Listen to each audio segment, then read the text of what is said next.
কক্সবাজার শহরের BGB camp সংলগ্ন পল্লানিয়াকাটা এলাকায় চাঁদা দাবিকে কেন্দ্র করে গণেশ পাল নামে এক ব্যক্তিকে ছুরিকাঘাতে হত্যা করা হয়েছে। নিহত গণেশ পাল একটি সেফটি ট্যাঙ্কি নির্মাণের কাজ করছিলেন। স্থানীয় সূত্রে জানা যায়, আজ দুপুর প্রায় 1:40 দিকে জিসান, বাদশাহ, মারুফ সহ কয়েকজন এসে কাজ করতে হলে চাঁদা দিতে হবে বলে দাবি করে। এ সময় চাঁদা দেওয়া নিয়ে কথা কাটাকাটি হলে তারা গণেশ পালকে ছুরি মেরে দেয়। গুরুতর আহত অবস্থায় তিনি ঘটনাস্থলে মারা যান বলে জানা গেছে। এলাকাবাসীর অভিযোগ, অভিযুক্তরা সম্প্রতি জেল থেকে বের হয়ে আবার এলাকায় সন্ত্রাসী কর্মকাণ্ড শুরু করেছে এবং তাদের পেছনে এলাকার এক গডফাদার মদদ রয়েছে।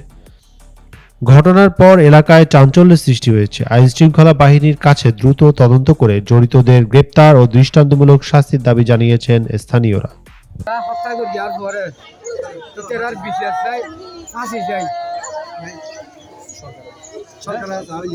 সরকার আছে এইখানে আর অনুরোধ আর এই দুদিন মাঝে কে কে করছো বাচ্চার বয়স হতো এবার বয়স আজকে তো আজকে দিদি 7 বছর